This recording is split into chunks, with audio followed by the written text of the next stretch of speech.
skills.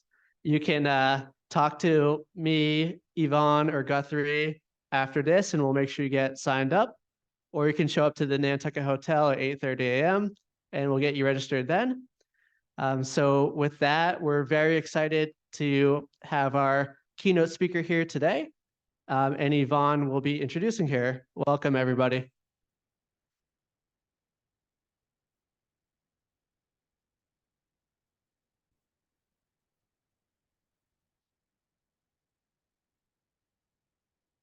Can you guys hear me okay? Yeah, okay.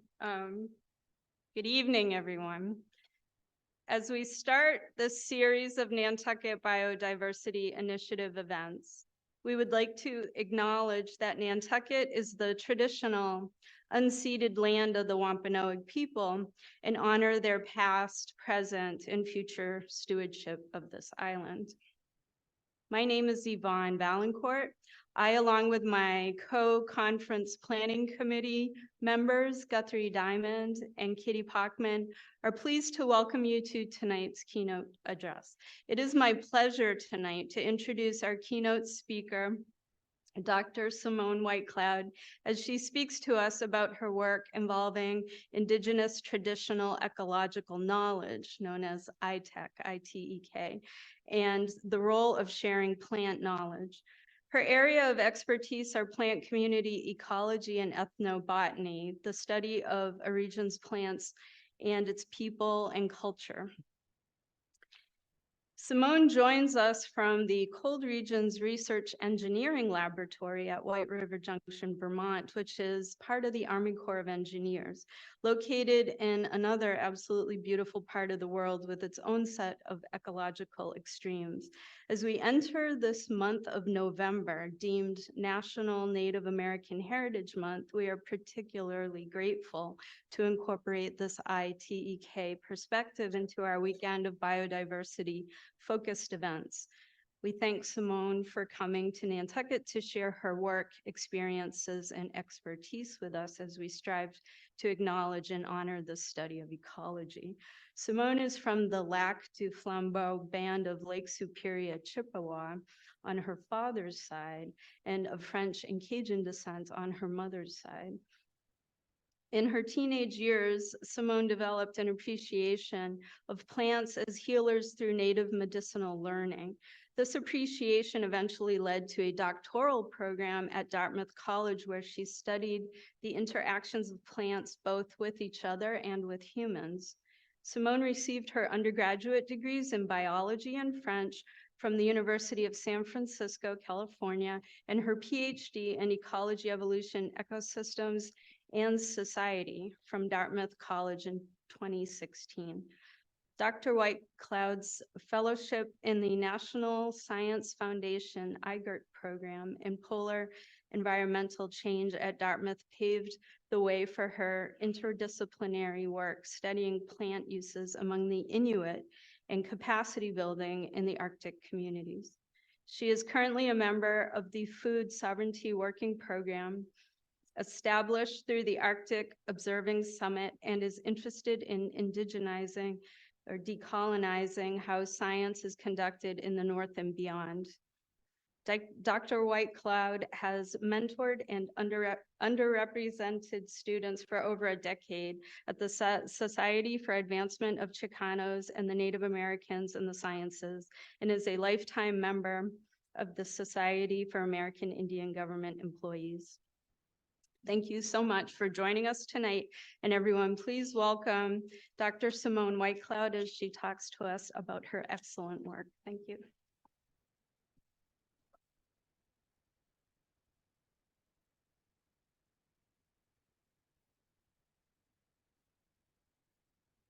Good evening. It's really encouraging to see such a large audience, and I was commenting that I love the age range. So thank you so much for coming out this evening. I have lots of pictures, not so much data. I wanted to just sort of wow you with how beautiful the natural world is. This picture, for instance, is from my PhD research. I was studying alpine plants in the White Mountains of New Hampshire. These are also Arctic relic plants. So for those of you who know a little bit about the Nantucket history, it was glaciated. The plants here were once Arctic. So these plants may actually have been growing here 20,000 years ago. I wanted to take a moment to recognize that Yvonne had mentioned a land acknowledgement of the Wampanoag people here. For me as a Native person, when I get somewhere new, it's important for me to recognize the spirit of the land. And I want to acknowledge the spirits of the land and acknowledge the Wampanoag people as well. I also wanted to take a moment to just share some deep breaths together as a community. We get to spend an hour together sharing my thoughts, your thoughts. There's going to be some question and answering at the end, and I brought some show and smell as well. So at the end, I'll put them available and you can take a look at them. But I wanted to start first with this photo just to help ground us in where we are. So this is a photograph from the west side of Greenland. The foreground are wildflowers that again are Arctic wildflowers that very well could have been growing here. Just behind that is the Watson River. And so this is a river that's draining the ice sheet as it's melting. So in Greenland, there are two ice sheets in the world. One is in Antarctica and the other is in Greenland. So the Laurentide ice sheet was the one that was here first. And I will talk about plants and medicines too, but this is just setting the stage. Behind the Watson River is the outwash plain. So a lot of the Nantucket Island formed from the outwash of the glacier. And most interesting to me, because I didn't realize this connection that Greenland and Nantucket shared, is the gray hills in the background are the moraines. So this is a terminal moraine, and the white in the background is the Greenland ice sheet. And so my goal for tonight was to think more about space travel with you, going to California and Greenland. But in preparing, I realized, oh, this is going to be time travel too. So the stuff that I'll be showing you from Greenland really could have been what things looked like 20,000 years ago. I'm a very visual person, but I have a hard time imagining the images. It's much easier if someone can show me what they look like. So this is what your backyard / home / vacation spot, whatever this is to you, looked like. My plan for this evening is to give you some background about me, just sort of establish why am I an expert and why does it matter what I say.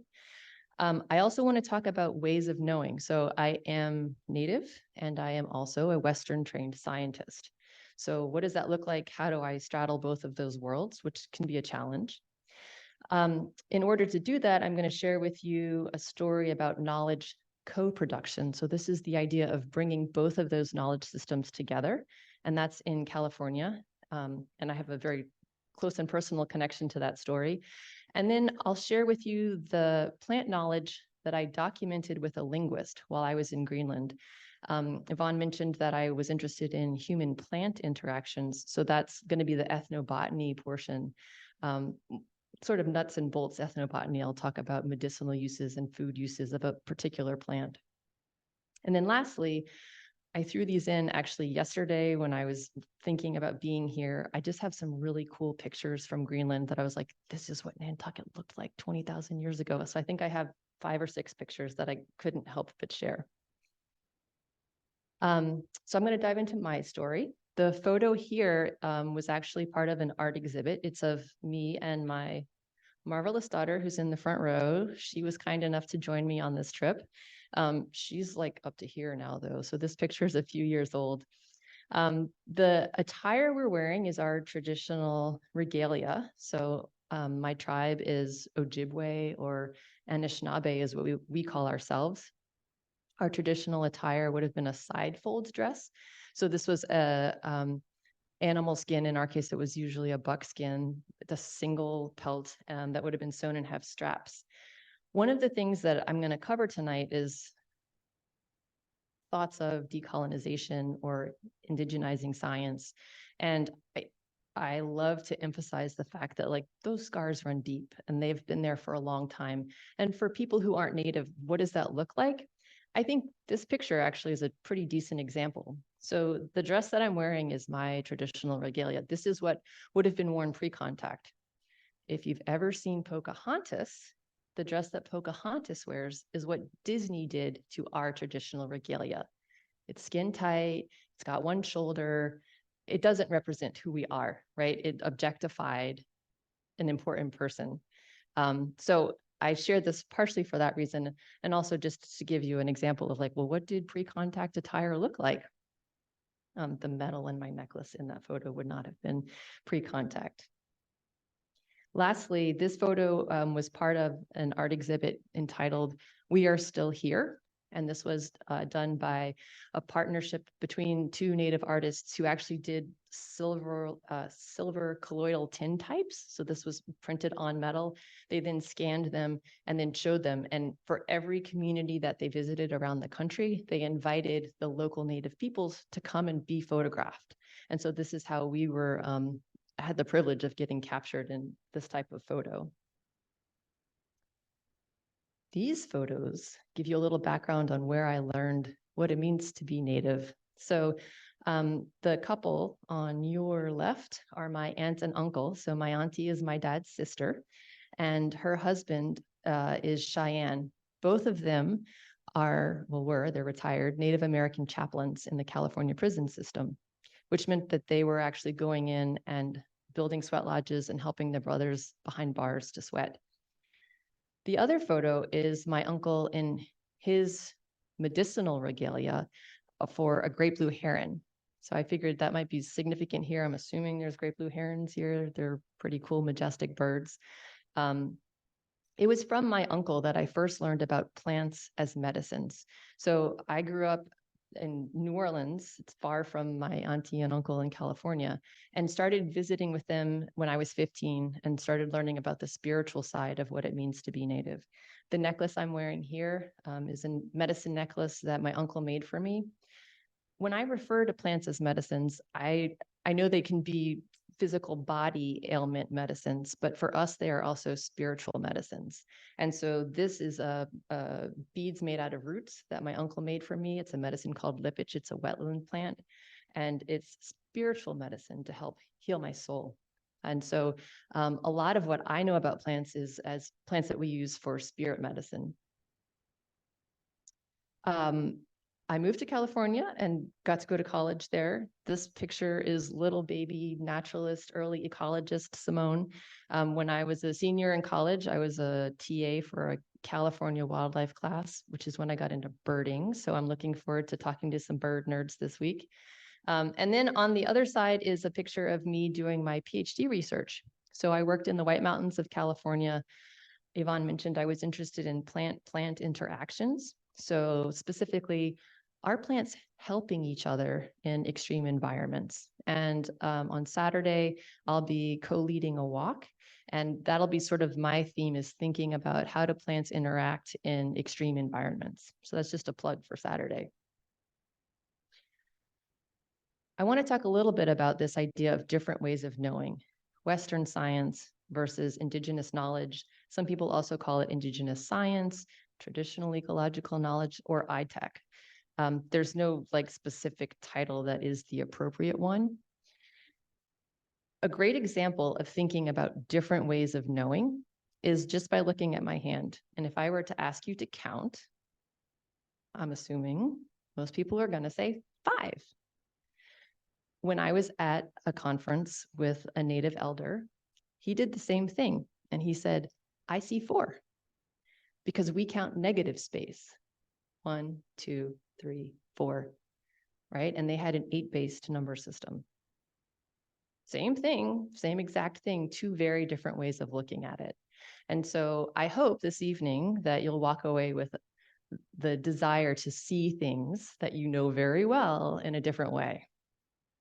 I'll also add, because we're on the Nantucket Greenland theme, that those feet are my feet. My family is part of the Bear Clan, but that's not the important part. That is the top of the Greenland ice sheet. So beneath my feet are 2 miles of ice. So when you travel up there, you actually have to spend a few days acclimatizing, because the change in elevation is over 10,000 feet. It's a very magical place to be. So if we think about Indigenous knowledge, and we think about ways of knowing as belief systems, Indigenous knowledge is something that's evolved through experience over time, right? Just living in a landscape and learning Who survives, who doesn't survive, who gets sick, who doesn't get sick, who thrives. And it's shared through oral tradition and through culture. So the picture that I'm sharing here is my little baby cousin and myself building a sweat lodge.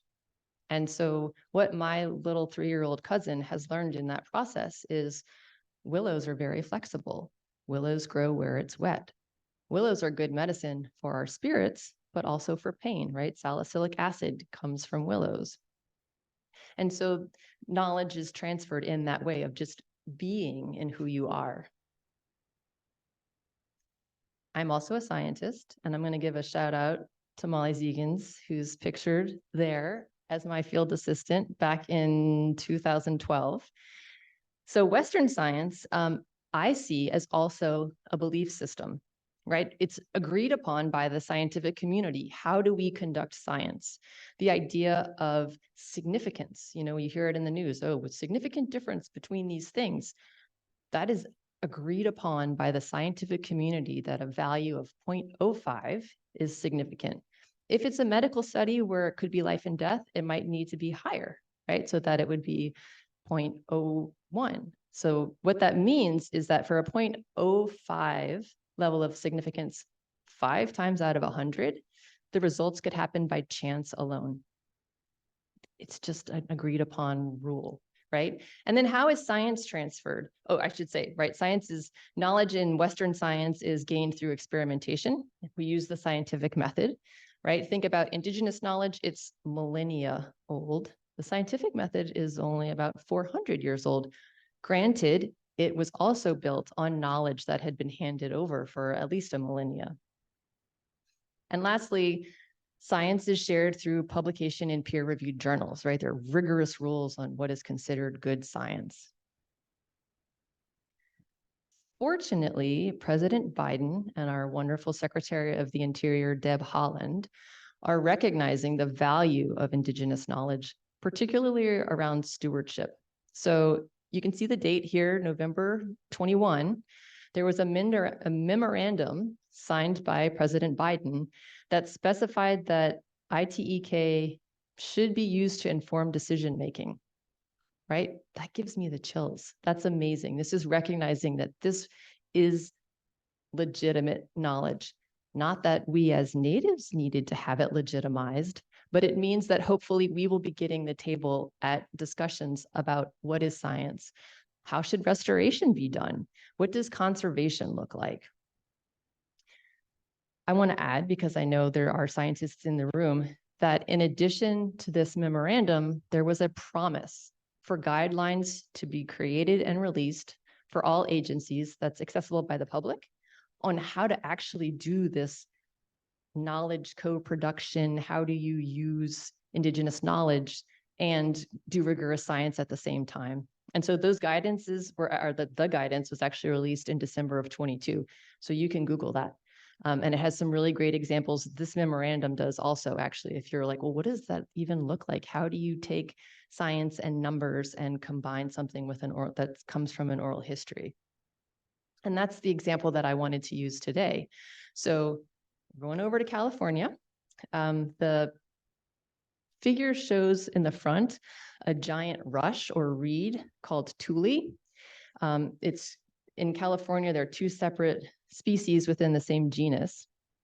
So Scanoplectus acutus and Scanoplectus californicus. It grows really tall. This is a cultural keystone species for the tribes of California. What does that mean? It would have been used and still is used for shelters, for cradle boards, for traditional regalia, for duck decoys. I guess I'll save the next bit for a picture, but it's also used in spiritual ceremonies as well. So one of the things that the Army Corps of Engineers is doing is to actually try to use Indigenous knowledge to inform some of their mitigation, banking, and restoration efforts. In order to do that, they created the Tule Restoration Alliance. And this was a workshop held in Davis, California back in March. And what we did was to bring together various stakeholders and break them into 7 groups. So this is knowledge co-production in action in this photo. And it was folks who were scientists from various state and federal agencies. It was members of tribes, including my uncle who came as an elder, which was really cool.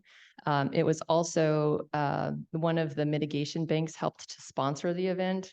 There were Army Corps of Engineer regulators, because anything wetland related and tule grow in wetlands, permitting needs to go through Army Corps.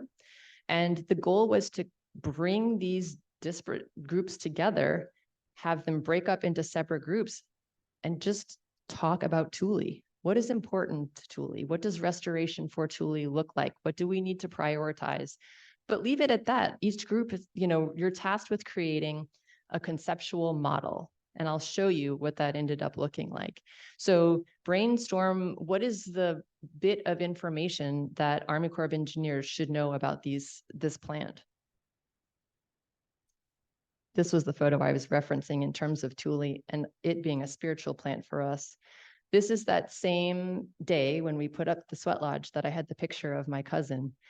What was interesting for me is that I went to that conference or workshop only knowing tule as a native.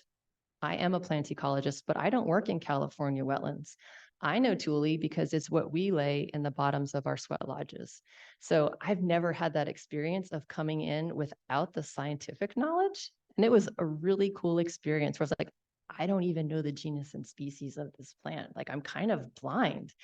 And I really enjoyed it because my role there was to actually talk about ecological modeling. But I was coming at this scientific perspective on the how-to, but the spiritual side of like, I know this plant and I know the healing it can bring. I know how important it is and why we need to be restoring it so that it's accessible to tribes. The photo here is of my uncle and my daughter harvesting tule in the Central Valley of California. So there are other benefits in addition to those that tule provides to native peoples, which is that as a wetland plant, it also helps clean up the environment. It provides habitat for fish. It's a great nesting place for birds as well. And before we went to this workshop, my uncle, who was there as an elder, in fact, he was the oldest person there. He's a very wise man. He also has his PhD in psychology. He said, if we're going to go talk about this plant, people need to be able to touch the plant. So let's go harvest some. And so he took us out. He showed my daughter how to harvest the plant, and we brought it up there with us. So the underbelly, right, of doing this sort of work is that this is a gorgeous photo. Look at that setting. Central Valley of California, you have some agricultural fields in the background and the foothills. But in reality, this was just on the side of the road. This tiny little patch, that weird black thing in the front is a garbage bag. It was full of litter, and this was the only patch we could find. Right? So this is a plant that really needs help. And in fact, that was one of the primary lessons that came out of the workshop was the Indigenous people were saying, like, we need this plant. This plant is the backbone of our community. So I wanted to show you what one of those ecological models looked like. Let's see.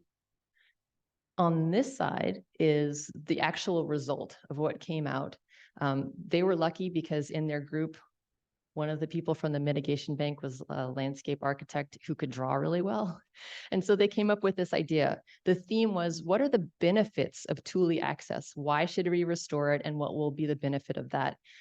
Very nicely, it shows, well, if you've got this toxic polluted water, it'll flow through where the tule grows and it'll be clean, right? And then they have the pollen grains that are spreading and helping to spread the cleanliness. And that access would mean that tribes, community regulators, and the environment can all come together to benefit. The other side is what was recreated using the same thing. Oh, I should add that these little petals actually have pencil written words in that you can't read that were reproduced here. But you can see that these are the benefits of what would come out of this. So there would be gathering opportunities and cultural uses, health and well-being, etc. And so this is the report that actually went forth to Army Corps of Engineers. This is helping them rethink, okay, what does it look like if we incorporate Indigenous knowledge and not just, well, somebody wants to develop this area. In order to destroy that, they need to pay this mitigation bank to protect land where tule will grow.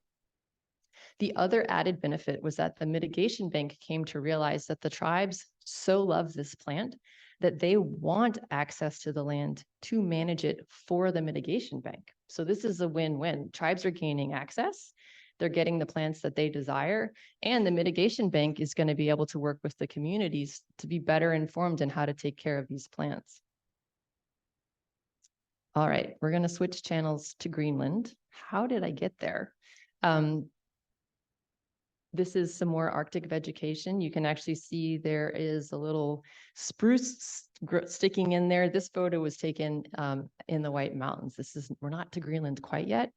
I did want to point out that one big difference between Greenland and Nantucket is there still are no trees in Greenland.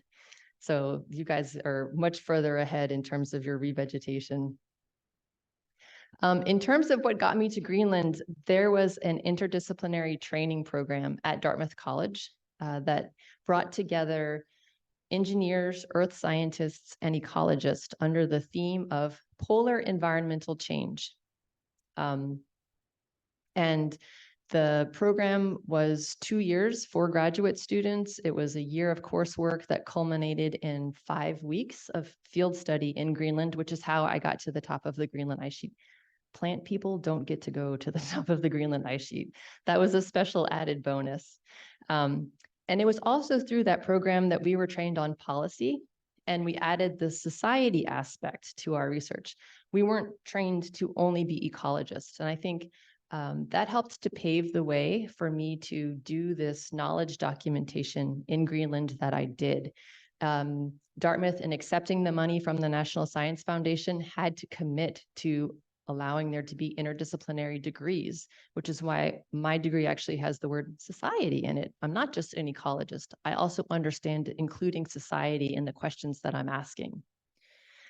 It was also through that I met my collaborator, who you'll see in the next photo. She is a linguist and specializes in endangered languages, particularly in Siberia. And she is in the humanities division at the University of Chicago. And those two institutes paid for us to go in 2011 to document knowledge of plant uses in Greenland. Here's my collaborator. This is in a small sheep herding village in southern Greenland called Kasiasuk. And the ruin we're in front of was actually a Norse home. So the Norse were in southern Greenland. About 900 AD was when this structure was built. 2 maps to help place us in where we are. Maybe you've never seen a map looking down at the top of the world. Oops. So here's Alaska. Here's Greenland. And all these beautiful colors are showing you the different plant types that grow. So one really fun thing about studying Arctic plants is that they're circumpolar. If you're at the Arctic Circle here, 60% of those plants occur across the entire Arctic. As you go further north, it's 90% the same.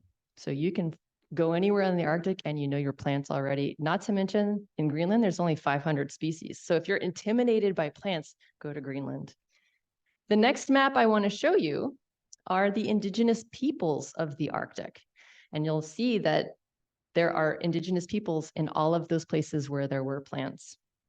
What I want to point out is the blue. So the blue are the Inuit. And if we start in Alaska, the Inuit, their ancestors, the Thule people, actually migrated to the east during a climactic warming period. They were following bowhead whales. And during that migration, they peopled all of Canada and finally ended in Greenland. And so because of that, the language spoken across that is an Inuit language family with different dialects. And so what that means is that if this were a chain, this link is most different from that link. And I have a photo, I'll give you an example of what that would look like in terms of differences for names. So the people of Greenland as I said, are Inuit. However, they were colonized over 400 years ago.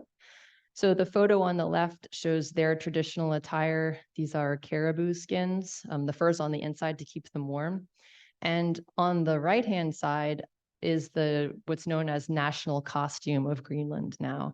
You can see there is some vestige of their traditional attire. These are sealskin mukluks or boots. But the presence of the Danes has been very strong there for a long time, which is why we approach this question of what knowledge is there still? And when we first arrived there, we went 3 times over 4 years. When we first started asking people about plants, they were actually in the process of separating. The country of Greenland was separating from Denmark, and they would say, oh, no, we're modern now. They were under self-rule. They very much wanted to be seen as independent. And they would say, using plants, that's old ways. We're modern now. But fortunately, we were able, through our contacts, to find a handful of people who were practitioners recognized within their communities as having plant knowledge. A little bit of background. So the traditional diet of Greenlanders would have been primarily marine mammals. On the left is minke whale. So this is what's called muktuk in Greenland, which would have been matuk in Alaska. So there's that language chain. They're not exactly the same, but they're similar. And then on the right is beluga whale. And so this is one of their favorite delicacies, is to have, it's actually the blubber and the skin combined. Bird folks, those are pickled seabird eggs. I don't know what species, maybe you recognize them. And then also seal fat. So the traditional Inuit diet would have been pretty much all animal foods, except for 5%, which was plant-based. And this is traditional pre-contact, right? They would actually store those plants in seal fat in seal stomachs. And to me and other researchers, this is an indication to go to the trouble of doing that small amount of plant matter actually mattered, right? So in the 1950s, during the Cold War, the US Army did some research and found that the plants that the Inuit used were actually those that contained the highest levels of vitamin C. So in the long, dark nights of the Arctic, scurvy, you're not getting enough sunlight. So the thought is that over time, the people who were eating those high vitamin C plants were the ones who lived to pass on the lessons about these are the good plants to use. I'll also say they like mixing berries, which you can see here. Those are crowberries in with the seal fat, and they call it Inuit ice cream. They also like minke whale steaks. And I'm not sure how I'm doing on time. If we have time during the questions, ask me about a funny story about minke whale steaks, but I'll save that if we have time. So the research that we did was in southern Greenland. We visited 2 communities. The one on the bottom, Nantucket, was a community of about 1,800 people that had their own heliport. They had a grocery store. They had roads with vehicles, but was only accessible via the heliport.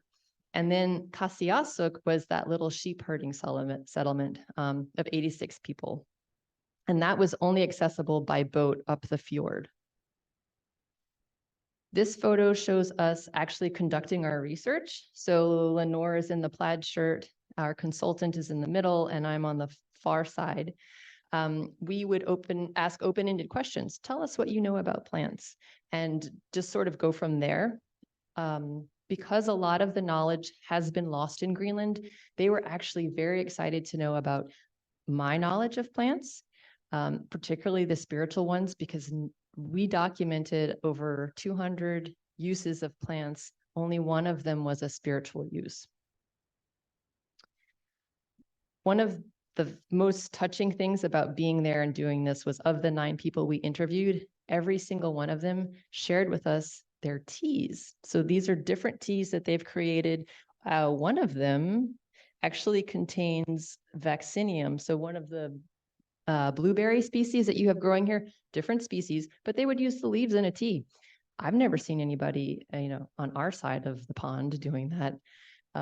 But they were all very proud to share with us the various teas that they collected from plants out on the land, as they called it. So I'm going to talk about one species in particular.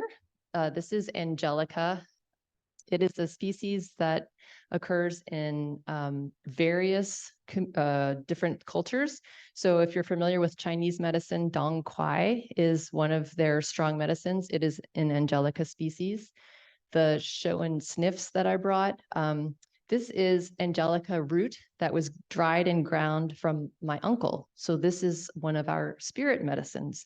This plant I have never eaten. We would chew the root during sweat ceremonies. This is powdered and we would sprinkle it on the rocks for sweat ceremonies.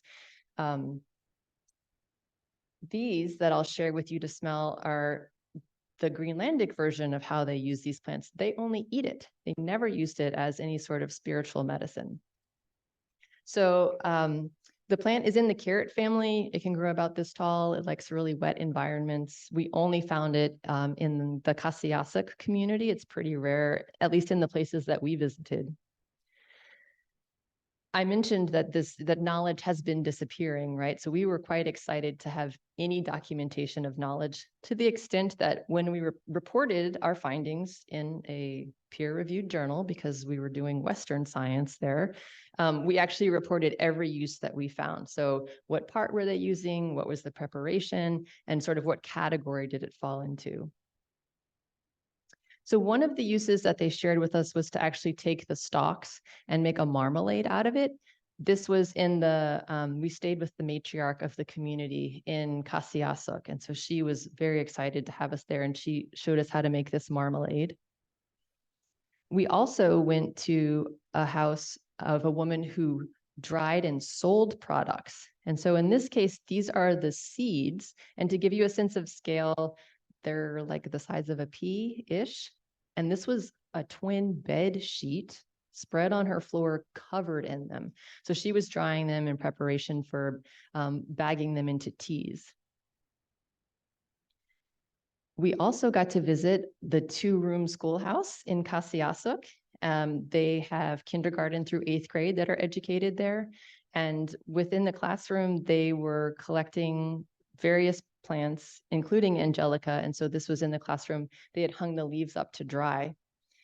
So the seeds on the previous picture, when you come up to look at things, are going to be more in the yellow color. So this is something that they would keep in a salt shaker on their table and use as a condiment. And then the green is the leaves. So seeds, yellow, green are the leaves. And they would use this in the same way. Interestingly, they also had contraindications. So in particular, they would say, oh, don't eat this one, the leaves, with char, because they have a native char there. It'll make you sick. And so that was, I thought, interesting to see that they had knowledge of like, don't do this thing either. We visited another home that had pickled stalks of Angelica. So these were preserved and canned. And then this photo was actually in the duty-free section of the Copenhagen airport on our way back from doing our research. And there's this really nice little graphic version of Angelica. I include this slide because what I want to point out is, in terms of thinking about Indigenous knowledge, and the case of Greenland where it's disappearing, it's also been replaced. So the examples that I used of using a marmalade or a pickled stalk of Angelica, those are European uses. Those are not traditional Indigenous uses of those plants. And so another reason to value Indigenous knowledge, to me, is because it's disappearing, right? Or it's been intentionally erased. In the interviews that we conducted, we had one consultant who admitted to having had a shaman for an uncle. She was also the only person who reported a spiritual use of Angelica. She said, I think he used to wear it in a bag as a talisman. And so that's sort of the only hint of a spiritual medicine. She also said he would burn, kind of like people will use smudge to brush their spirits off of negative energy. He would use juniper for that. Along this theme of different ways of knowing, this really clearly provides an example. So thinking about Angelica, on the left-hand side is the Greenlandic word. So the word for Greenlandic in Greenlandic is Kalaslisut. So they have a lateral lisp. You guys can try and say it if you want. Kalaslisut, you have to go. So in Kalaslisut, it's Kuanek. The scientific name, right, so moving to another knowledge system, is going to be in Greek or Latin or a combination of both. And so the scientific name is Angelica archangelica. We also have English names of things, right? The lay person's name. And so the common name of this would be wild celery angelica or garden angelica.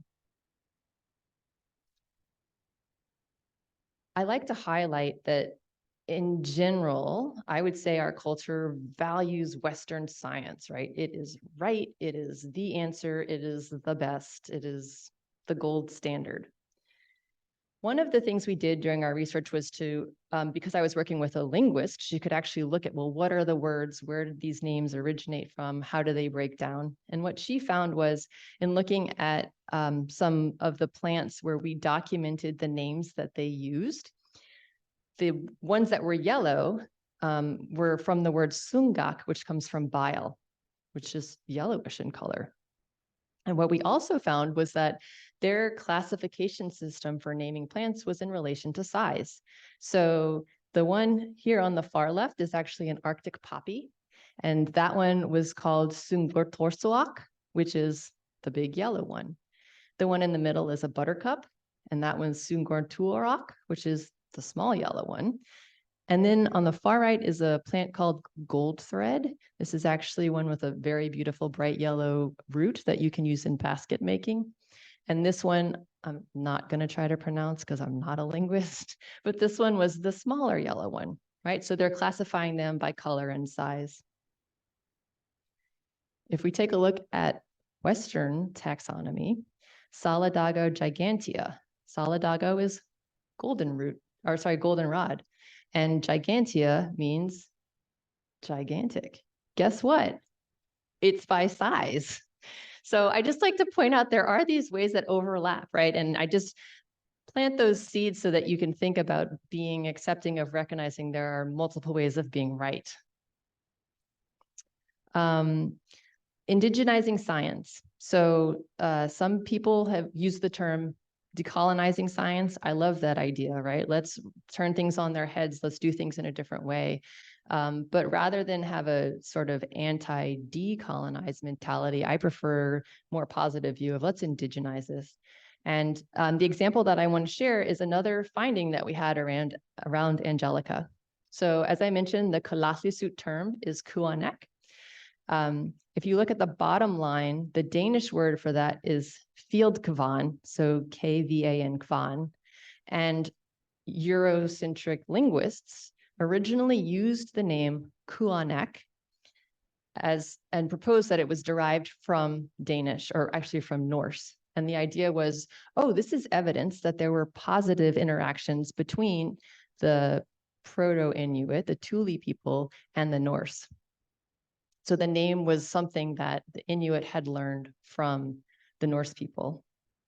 However, in our research, we actually found that there were a number of either Inuit or Inuktitut words that were very similar or the same. So kuanek, kuanek, sometimes used for angelica, sometimes used for a marine plant.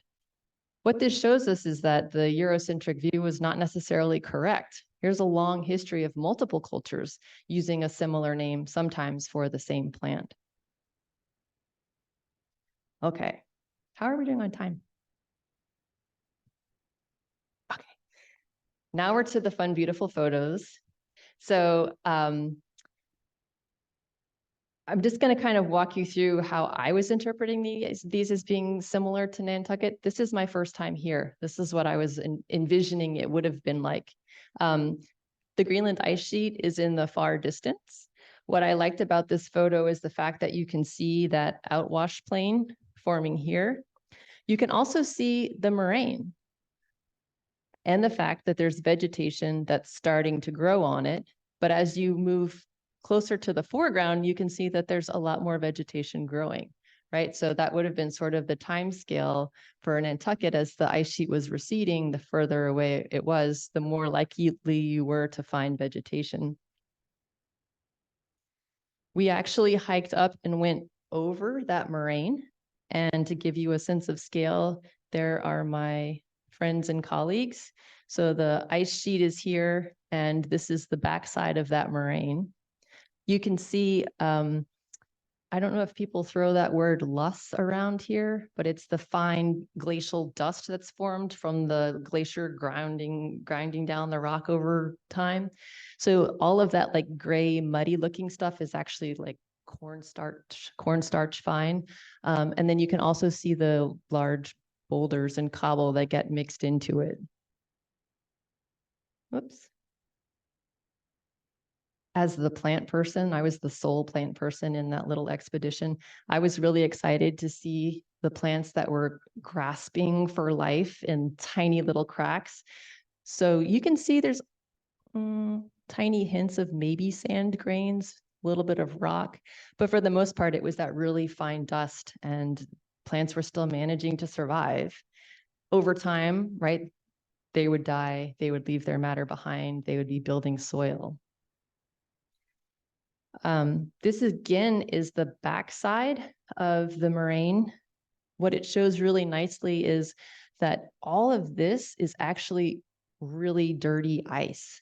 So even though it looks like land, that ice, was much lower, was pretty far sunken into the ground. And there would have been rivers that would have been forming on the far side as well, that then would have found outlets to go underneath the moraines or actually erode the moraines away. Again, some folks for scale. So here are my comrades. This is the edge of the ice sheet and the Watson River that I showed you earlier. There were active calving events while we were there. This was 2010. Climate change has intensified a lot since then. But in some cases, you would have had a wall of ice that emptied directly into a river, as opposed to having like the moraines and then that long outwash plain. So I just included this so you can get a sense of, it wasn't all just moraines and outwash.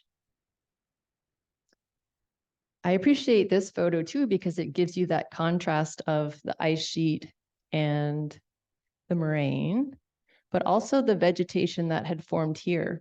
So one of my colleagues for her PhD work actually dated the moraines.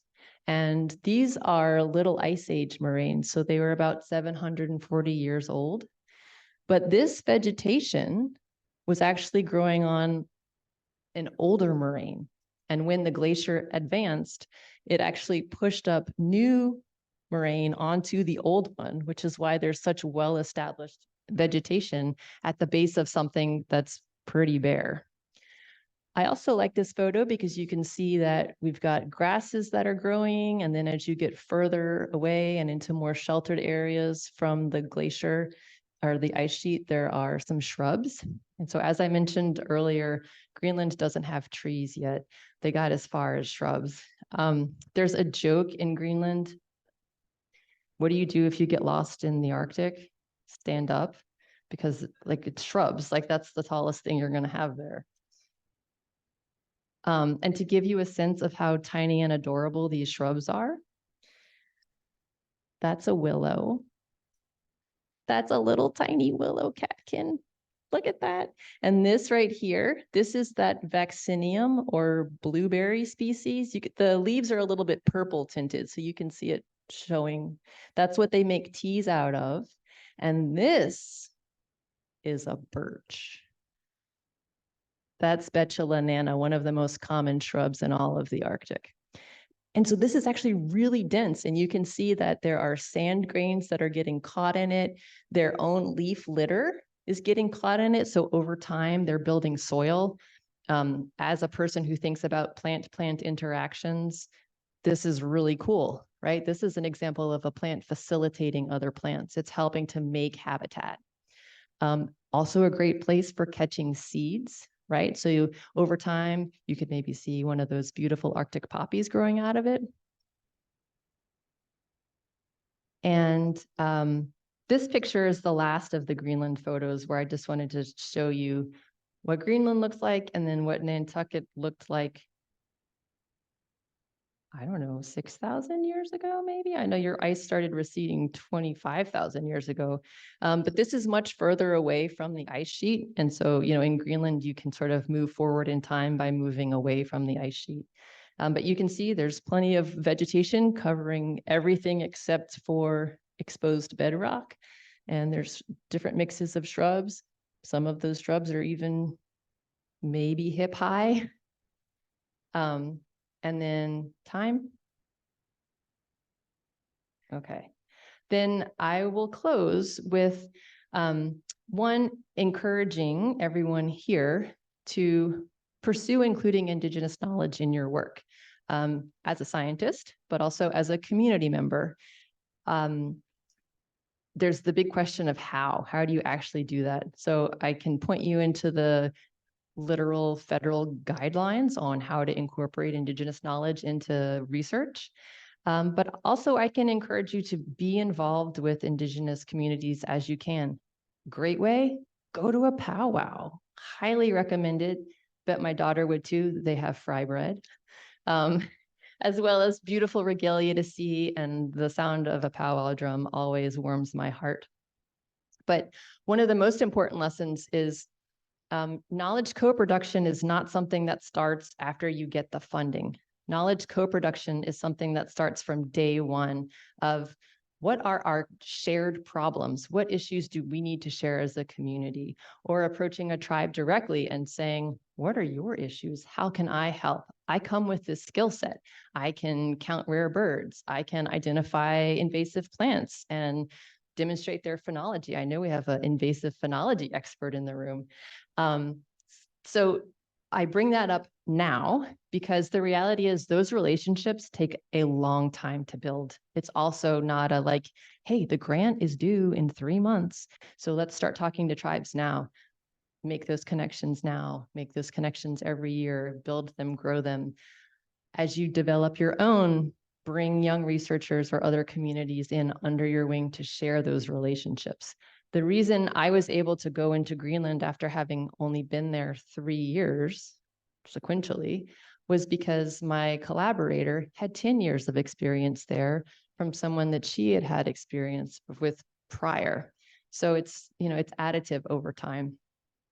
I did also want to share real quickly the threats to traditional knowledge, right? It's happening in many ways. Just going to go through these real quick. One example from California is the fact that a lot of the basket materials are in areas that are now heavily used for agriculture. Those, rows alongside of the crops are often sprayed. And so basket weavers are having weird cancers show up in their mouths because they actually process the material with their teeth. They're getting rashes on their arms. While the farmers aren't necessarily going to stop spraying, one thing the California Basket Weavers Association has been working towards is just stronger communication so that people can know before they harvest when the most recent spraying was, right? So it's a sort of win-win. At least they're going to get their plants and they won't get sick and the farmer still gets to spray. There's also the realities of all the fires, right? Not only in California now, but everywhere these days. I'm from Louisiana. We had fires. We still have fires burning there right now. This one hits a little closer to home. So brown ash for the Abenaki is actually part of their origin story. They believe they literally were birthed from the brown ash, and their baskets are made from that material. Of course, there's the emerald ash borer now all over New England. And with that, I will say koyanak, which is how you say thank you in Greenlandic. And I will show you, before I open up to questions, the 2 books that I brought to show you are Inuit books on, this one is on plant uses. So it is Inuktitut. So it's actually in a different alphabet. So it's in English and you can actually see I don't know if you can see from far away, this is really cool alphabet of their own. And I brought a field guide that is in Greenlandic and Danish. So if you want to see what Greenlandic looks like, you can take a look. You can also try to read some Danish as well, but the scientific names are there. So if you're interested in taking a look at those, And then, as I said, also there's going to be the sniffy stuff.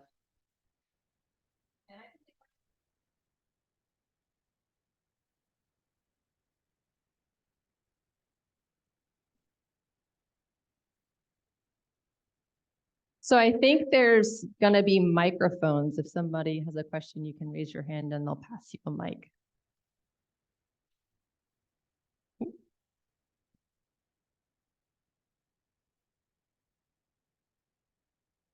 Okay, I'll ask you guys what,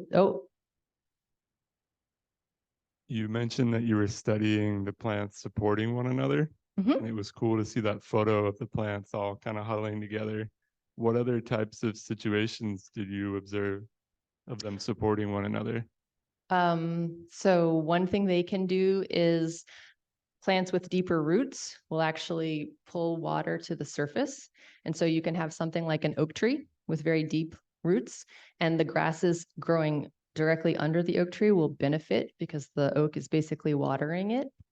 Another thing plants do, and this is actually, I spend a lot of time these days studying plant communication. So they talk to each other above ground with gases, and a plant can send out a message. There's debate as to whether or not this is facilitation or eavesdropping, because maybe the plant is communicating to itself, but I like to think about it as facilitation, where one plant being attacked will send out a message that'll say, hey, I'm getting attacked, and the other plants around it will actually prime their defenses and make compounds that make them taste badly to the herbivore that's attacking the other plant. Cool, huh? I think I saw another hand over here. Did you find any plants that had toxic alkaloids that people were eating, or that was not an advantage to use? So we did have one instance. I mentioned that our consultants were recognized within their communities as plant experts. We had one exception. There was one woman who only self-identified as an expert. And when we got there, she offered us a tea. And the tea very clearly had petals and leaves from a buttercup species from Ranunculus, which is known to be toxic. And I was pregnant with her, so I certainly wasn't going to have any. But in sitting and talking with her, she casually mentioned that she had sent her sister-in-law to the hospital with a tea that she had made. And she was very sort of free-spirited about experimenting, which was how she was choosing to learn. So yes, in this case, we did find one example of someone who was using toxins without an awareness, but with a willingness to do so without an awareness. I mean, she was willing to give it a shot. Yeah. Thank you. I was curious, how did you navigate that being in that person's house and being like, I'm good on that? Well, okay, so I'm going to circle back to the minke whale story then. So the photo that I showed you was frozen minke whale steaks that we were staying with the matriarch of the community. She was a very gracious host. And she was thawing them in that photo, and then she cooked them. So that other picture was mashed potatoes with a gravy made of onions and mushrooms, so like very Danish, and then these steaks that were cooked. I was pregnant. Whales are top predators, so mercury was a very real concern. The three of us sat down. It was my collaborator and the matriarch. And, I kind of like was cutting it and just trying to make it look like I was eating. And then the matriarch got up to go and get something else. And my collaborator was like, just give it to me. Just give it to me. So I gave her my steak. So then she comes back and sees the pregnant lady with no more steak. So she gives me another steak. And my poor collaborator ate 3 steaks on her behalf. And then in terms of the tea, I actually used that as a learning experience for her. I kindly refused. And then I said, my understanding as a scientist is that this plant actually contains known toxins, and this is not something that I would feel safe drinking, and I don't know that it's safe for you to drink. That's how I navigated it. Did you have any experience with other fungi or mosses, lichens, anything else like that that might be edible? In Greenland? Yeah. So one cool thing about Greenland is that if you find a bolete, you can eat it. So there aren't any toxic boletes or porcinis, if you guys don't know what a bolete is. So that was great. That's the only one that I had actual experience with. I can also say that in the archival research that I did, just trying to document knowledge, fly agaricus grows there. So that's the like red and white hallucinogenic mushroom. And we did find documentation of shaman using it intentionally to hallucinate. But I never saw any there. I did find a bunch of boletes though.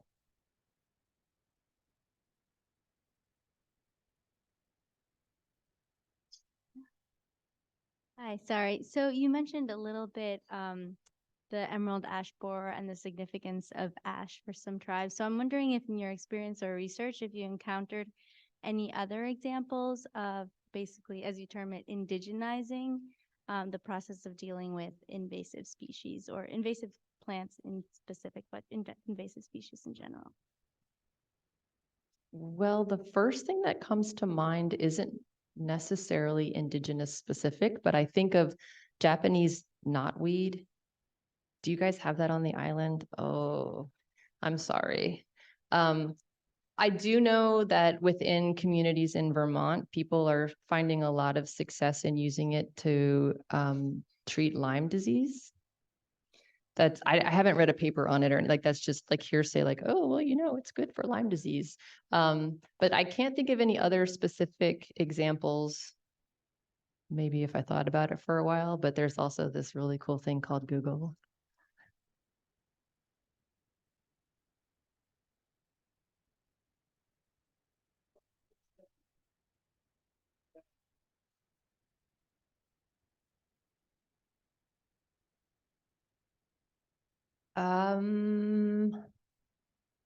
I can't give you specific numbers. So literally 495 species that are Arctic. In the South, when I was there in 2010, they had grown broccoli for the first time and were quite excited about that. And 2 years later had grown strawberry. So those are non-native, but not necessarily invasive.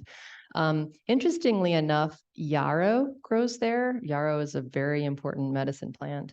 And it's unclear if that is actually a native plant or because it is very often found growing near Norse settlements. That may have been a plant that was brought with the Norse. Any other questions? Yes. Are there any authors that you would recommend for informing work to budding scientists and ecologists? Sorry, ethnobotanical stuff? Yes. Jim Duke was a hero of mine. I actually got to go to the rainforest with him in Peru. It was pretty amazing. Rosemary Gladstar, of course. I think those are my two favorites. Oh, one more. Well, like you mentioned about the cancer, do you know of any plants that are targeted against cancers since we have so many of them? Cancers, that is. None off the top of my head. Actually, what comes to mind for me more in that sense is not for physical medicines, but for spirit medicines. Certainly, even something like using white sage just to sort of clear your body of negative energy or bad thoughts, in my mind, would be helpful.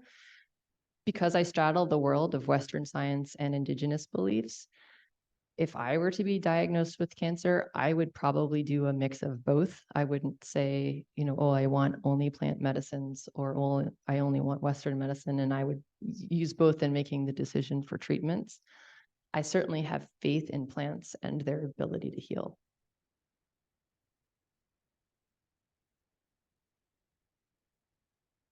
Well, thank you guys for being a great audience.